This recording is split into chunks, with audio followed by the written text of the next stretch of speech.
अ, फरवरी महीने के 2025 में निर्मला सीतारमण जी ने जो बजट पेश किया है वो सच में आम आदमी के लिए बहुत राहत भरा है।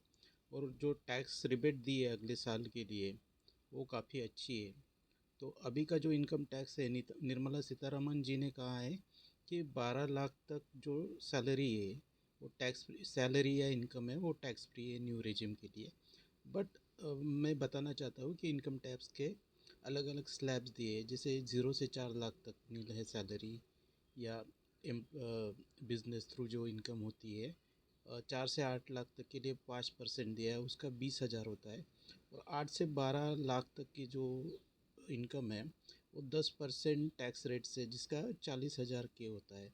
तो इसमें 12 लाख तक सैलरी या इनकम एग्जम्प्टेड है। ऐसा इसलिए कहा गया है क्योंकि ATCA के अंडर 60,000 की गवर्नमेंट रिबेट देने वाली है। उसके वजह से जो इनकम होने वाली है या 12 लाख तक या सैलरी होने वाली है वो एग्जम्प्टेड रहेगी। और जो सैलराइज एम्प्लॉयज़ है उनके लिए स्टैंडर्ड डिडक्शन और NPS में जो छूट मिलती है वो एडिशनल रहेगी। जैसे कि 75,000 का स्टैंडर्ड डिडक्शन है न्यू रेजिम में, और 40% के रेट पे बेसिक सैलरी और DA पे जो डिडक्शन मिलता है वो अगर 1 लाख रहा तो 12 लाख और 1 लाख और 75,000, ऐसा 13,75,000 तक जो सैलरी रहेगा वो ज़ीरो सैलरी पे इनकम रहेगा, उस पे इनकम टैक्स जो रहेगा ज़ीरो रहेगा। बाद में और एक अच्छी बात की है सरकार ने कि जो 12 लाख से ऊपर जाता है तो उसका 1,000 भी 1 रुपया भी ज़्यादा बढ़ गया तो उस पर क्या पूरा टैक्स भरना पड़ेगा कि 5% रेट से 4 से 8 लाख तक और 8 से 12 लाख तक। इसमें गवर्नमेंट ने एक बात की है कि जो मार्जिनलाइजेशन बेनिफिट दिया है, जैसे 12 लाख से 1 रुपया ज़्यादा हो जाता है तो 1 रुपये ये जो टैक्स स्लैब है उसके हिसाब से टैक्स कैलकुलेशन नहीं होगा। तो 12 लाख के ऊपर जो 1 रुपया है वो टैक्सेबल होगा। जैसे कि 12,10,000 है तो उसमें से 10,000 जो है टैक्सेबल होगा। अगर हम रेजिम के स्लैब रेज के हिसाब से कैलकुलेट करते हैं 12,10,000 पे, उस पर 61,500 रुपया कैलकुलेट होता है, जबकि गवर्नमेंट उस पर टैक्स मांगेगी 10,000 रुपया। 12,50,000 पे टैक्स स्लैब रेट के हिसाब से कैलकुलेशन जो होता है 67,500 रुपये होता है, और गवर्नमेंट उस पर सिर्फ 12 लाख के ऊपर जो 50,000 है उस पर टैक्स लेगी। 12,70,000 अगर आपकी टोटल सैलरी या बिजनेस से प्रोफेशन से आए है तो 70,500 आपको नॉर्मल टैक्स रेट के हिसाब से कैलकुलेट होता है, जबकि मार्जिनल रिलीफ के साथ आपको 70,000 देना होगा। और 12,75,000 ऐसे अमाउंट है जिस पे जो टैक्सेबल इनकम है स्लैब्स रेट के हिसाब से और मार्जिनल रिलीफ के हिसाब से वो सेम हो जाती है 71,250। और उसके आगे का जो इनकम रहेगा उस पे जो टैक्स लगेगा वो नॉर्मल टैक्स स्लैब रेट्स के अनुसार होगा। इसमें स्टैंडर्ड डिडक्शन और NPS का जो एग्जम्पशन है सैलराइज एम्प्लॉय के लिए वो एडिशनल ऐड हो जाएगा। मीन्स मानो कि किसी की सैलराइज इनकम है और उसका 12 लाख और उसकी सैल इनकम होती है 14 लाख, तो उसमें उसको बेनिफिट नहीं मिलेगा। बिकॉज़ जो उसमें उसको मार्जिनलाइजेशन बेनिफिट मिलेगा। जैसे कि 12,75,000 और NPS का 1 लाख जोड़ के 13,75,000 हो जाएगा, और उसकी सैलरीज इनकम टोटल 14 लाख है। तो उसमें 25,000 जो होगा वो मार्जिनलाइज बेनिफिट के हिसाब से उसको टैक्स देना होगा। बट अगर वो 15 लाख हो जाता है उसका सैलरी तो उसमें फिर नॉर्मल टैक्स रेट के हिसाब से ही उसको इनकम देना होगा। हम आगे जाते हैं कि हम देखते हैं कि income calculation as per new tax regime. अगर राकेश की सैलरी 12,75,000 है तो उसको 75,000 जो है स्टैंडर्ड डिडक्शन होगा, और ATCA के रिबेट के हिसाब से there will be no tax applicable to Rakesh. Ramesh की सैलरी 13,75,000 है, 1 lakh deduction in NPS offered by employer at the rate of 14% of rate of basic and DA। Standard deduction भी उसको 75,000 मिल रहा है।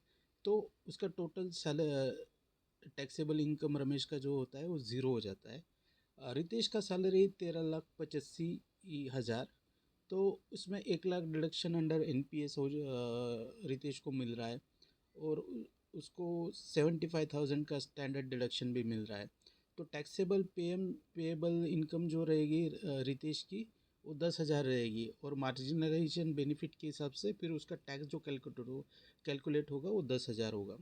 भूपेश की सैलरी जो है 15 लाख है, और उसका 1 lakh deduction under NPS offered by employer at the rate of 40% of basic and DA and standard deduction of 75K। तो टैक्सेबल पेएबल इनकम जो होगी, इसमें जो डिडक्शन 0 to 4 lakhs का जो नील स्लैब है उसको ऐड 1,75,000 ऐड करके 5,75,000 के लिए उसको कोई टैक्स नहीं लगेगा।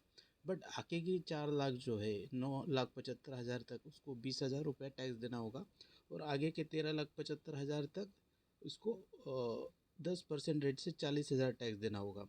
और बचे हुए जो 1,25,000 है वो 15% के रेट से टैक्सेबल होगा, जो क्या आता है 18,750 रुपये। तो टोटल टैक्सेबल इनकम जो होती है भूपेश की, वो 78,750 रुपीज़ जो होती है वो टैक्सेबल इनकम होती है।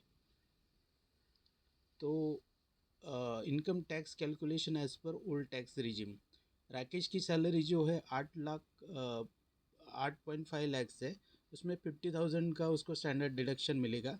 ATC के अंडर वो 1,50,000 के लिए डिडक्शन क्लेम कर रहा है, और मेडिक्लेम के लिए 25,000 का डिडक्शन ETD के अंडर क्लेम कर रहा है, और उसका HRA का एग्जम्पशन आता है 75,000। तो राकेश के टोटल डिडक्शन जो है 3 लाख है, और 0 से 4 लाख तो सैलरी इनकम पे कोई टैक्स नहीं है। तो टोटल उसका टैक्सेबल इनकम आएगा 1,50,000 रुपीज़, जो 5% के रेट से टैक्सेबल होगा। तो tax payable by Rakesh is 7,500 rupees. Ramesh की सैलरी है 13,75,000, उसमें 50,000 का उसको स्टैंडर्ड डिडक्शन मिल रहा है। ATC के अंडर उसको 1,50,000 का डिडक्शन मिल रहा है। ATD के अंडर उसको 25,000 का डिडक्शन मिल रहा है, और HRA जो है उसका 1 लाख HRA का डिडक्शन है उसका 1 लाख आ रहा है। और वो डिसेबिलिटी के लिए भी उसके फैमिली में कोई मेंबर है जो डिसेबिलिटी है, तो उसको 1,25,000 का रिबेट मिल रहा है। तो टोटल डिडक्शन जो है रमेश के 4,05,000 है, 50,000 है। तो 0 to 4 lakhs और 4,50,000 का 8,50,000 तक डिडक्शन मिल रहा है, और आगे का 5,25,000 जो है टैक्सेबल होगा। 4 लाख जो है 5% के रेट से, और 1,25,000 जो है 10% के रेट से। तो टोटल उसका टैक्सेबल इनकम रहेगा 20,000 प्लस 12,500। टोटल टैक्सेबल जो अमाउंट होगी 32,500 रुपया। रितेश का जो सैलरी है 15,75,000 है, उसमें 50,000 का स्टैंडर्ड डिडक्शन ATC का 1.5 लैक्स तक डिडक्शन मिलेगा, और ATD के अंडर वो 25,000 का डिडक्शन ले रहा है, और HRA का एग्जाम्पशन उसका 1 लाख का है। 1,50,000 उसने डोनेशन टू ट्रस्ट या PM केयर फंड में किया है, तो उसका टोटल डिडक्शन उसका भी डिडक्शन उसको मिलता है। तो उसका 4,75,000 का टोटल डिडक्शन है। तो इसके वजह से उसका जो टैक्सेबल जो इनकम है 7 लाख है। तो वो 4 लाख के लिए 5% से उसका टैक्स कैलकुलेट होगा, और 3 लाख के लिए 10% से उसका टैक्स कैलकुलेट होगा। तो टोटल उसका टैक्सेबल इनकम जो आता है 20,000 plus 30,000 is equal to 50K जो है उसका 50,000 जो है टोटल उसका टैक्सेबल इनकम है। अगर किसी का सैलरी विथ कैपिटल गेन्स है, तो उसमें टैक्स कैलकुलेशन कैसा होगा। जैसे भूपेश का सैलरी 3 लाख रुपए, और उसको शॉर्ट टर्म कैपिटल गेन जो है 1 लाख रुपया हो रहा है, तो 4 लाख तक की जो इनकम है वो एग्जेम्प्टेड है, तो इसके लिए भूपेश को कोई टैक्स नहीं देना होगा।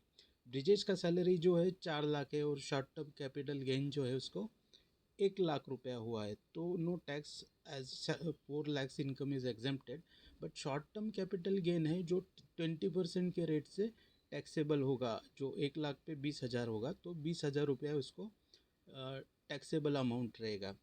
दिवेश का सैलरी जो है 10 लाख रुपए और उसको लॉन्ग टर्म कैपिटल गेन हो रहा है 2.25 लैक्स का। देन 10 लाख का जो इनकम है exempted under new tax regime, but long term capital gain जो है 1 लाख तक जो है एग्जाम, सॉरी 1,25,000 तक एग्जम्प्टेड है। और आगे के 1 लाख के लिए उसको 12.5% से 12.5 के जो है अमाउंट का टैक्स देना होगा। तो ये है calculations as per new tax regime and old tax regime and considering the new slabs rates.